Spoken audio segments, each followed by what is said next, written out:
القارعة ما القارعة وما أدراك ما القارعة يوم يكون الناس كالفراش المبثوث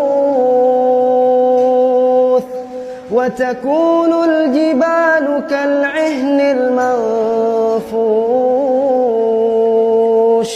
فأما من ثقلت موازينه فهو في عيشة راضية وأما من خفت موازينه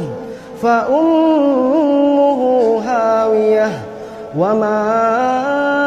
أدراك ما هي نار حامية.